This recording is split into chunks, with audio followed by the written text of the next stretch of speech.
Quando se pensa em um relacionamento abusivo, o que costuma vir à cabeça são as situações extremas. No entanto, existem diversos tipos de violência que podem ser caracterizados como relacionamento abusivo, como a violência patrimonial, a violência moral, a violência física, a violência sexual e a violência psicológica.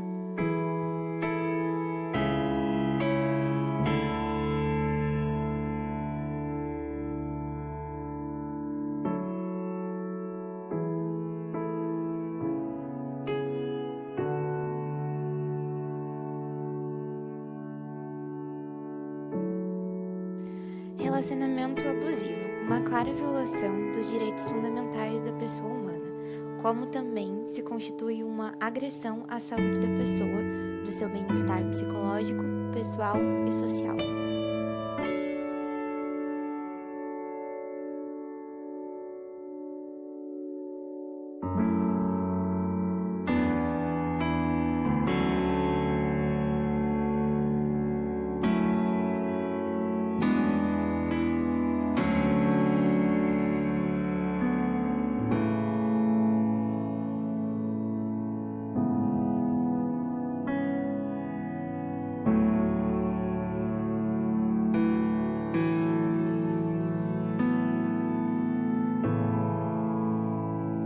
Violência patrimonial, econômica ou financeira, quando o agressor retém os bens da vítima.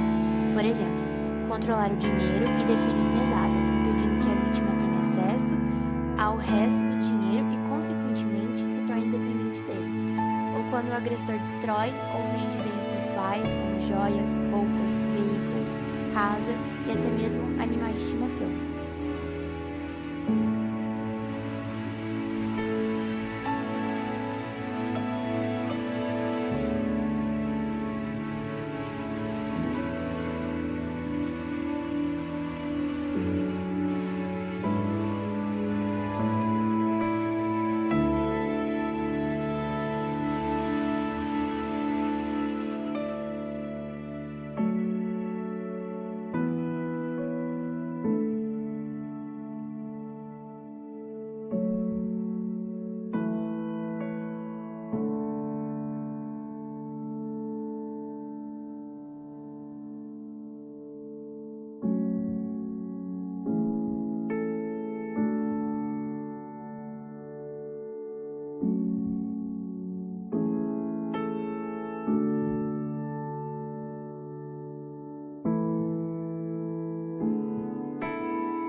Violência física. Qualquer ato que prejudique a saúde ou a integridade do corpo da vítima. Por exemplo, ataque físico como tapas, chutes, empurrões, socos ou até mesmo lesões com o uso de armas ou objetos, como cortes, perfurações, queimaduras. Tudo isso é violência física, mesmo que ele te peça desculpas depois.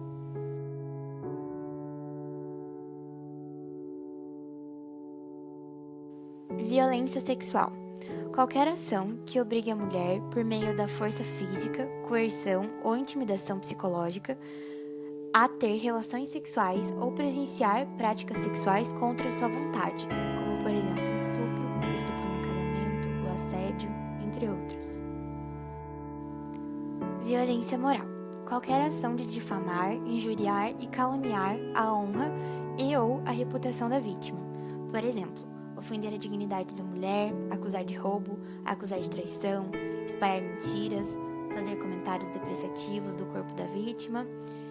Muitas vezes a intenção das acusações é abalar a vítima emocionalmente.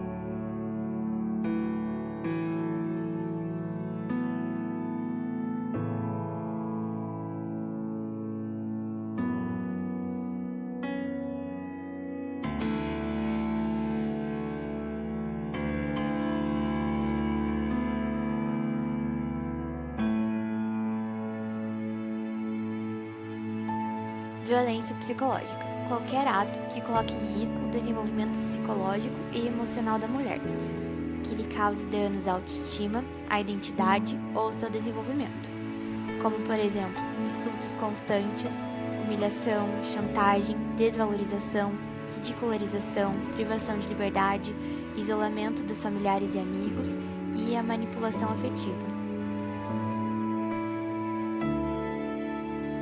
Essas são só algumas das diversas formas que um relacionamento abusivo pode ser. Infelizmente, existem muitas situações diferentes e nem sempre é fácil enxergar os abusos. Algo que pode ajudar é entender como você se sente sobre o seu relacionamento. Você acha que está em um relacionamento abusivo? Então é preciso que você seja forte. Não é uma situação simples e não tem solução milagrosa, mas você vai sair dessa. E caso você não esteja em um relacionamento abusivo, mas reconhece essas situações e sentimentos em alguém próximo, ofereça ajuda. Lembre-se, denunciar é importante. Não deixe o medo te calar. Afinal, mais de 70% das mulheres que sofrem com violência doméstica não denunciam. E existem diversos fatores para isso. Mas é importante vencer esse medo, buscar seus direitos e ser feliz. E para falar sobre esse assunto, é importante levar em consideração alguns dados. Como, por exemplo, você sabia que 3 em cada 5 mulheres sofrem ou vão sofrer violência doméstica? Infelizmente, é tão comum que talvez alguém que esteja assistindo esse vídeo agora pode estar em um relacionamento abusivo e não saiba como sair. Outra pesquisa realizada aponta que 92% das pessoas entrevistadas concordam que mulheres em relacionamentos violentos que vivem esse ciclo da violência estão mais vulneráveis a serem vítimas do feminicídio. Caso você esteja passando por essa situação e necessite de qualquer tipo de assistência, aqui em Curitiba nós temos a Casa da Mulher Brasileira, que é um centro de referência para mulheres em situação de violência. Ela concentra no local serviços de acolhimento e de apoio psicossocial, além da Delegacia da Mulher, da Defensoria Pública, o Juizado de Violência Doméstica e Familiar, o Ministério Público, a Patrulha Maria da Penha e também desenvolve programas voltados à autonomia econômica das mulheres e à brinquedoteca. A Casa da Mulher Brasileira presta atendimento a mulheres residentes em Curitiba. Procuramos trazer também relatos de mulheres que sofreram algum tipo de violência ao longo de sua vida. Dentre eles, o caso de Palmirinha Onofre. Mestre na arte da cozinha, Palmirinha revelou em 2012 ter passado por um relacionamento abusivo com seu ex-marido. Segundo ela, 3 mulheres do então companheiro estiveram presentes em sua festa de casamento. Ele bebia muito, tinha várias amantes. Eu achava que se me separasse dele, eu iria prejudicar o futuro das minhas filhas. Apanhei muito até minha segunda filha se casar. Aí eu me separei, mas já tinha 45 anos, comenta. Minha família dizia que mulher que se separava do marido não prestava. Outro caso bastante conhecido pela mídia é o da cantora Rihanna, que em 2009 apanhou do então namorado Chris Brown. Os dois chegaram a reatar a relação por um breve período após a agressão, pela qual o cantor foi condenado a trabalhos comunitários e 5 anos de liberdade condicional. Segundo Rihanna, o que os homens não compreendem quando batem uma mulher é que o rosto, o braço quebrado, o olho roxo vão se curar. Esse não é o problema. O problema é a ferida por dentro. Você lembra, você relembra o tempo todo. Mas é importante também trazer relatos de pessoas reais, porque essas também merecem ser ouvidas. Meu segundo casamento no início parecia tudo mil maravilhas. Estava separada recentemente e sem fazer planos, e com a cabeça ligada ao tratamento de saúde da minha filha mais nova, eu me via, digamos, no mundo da lua.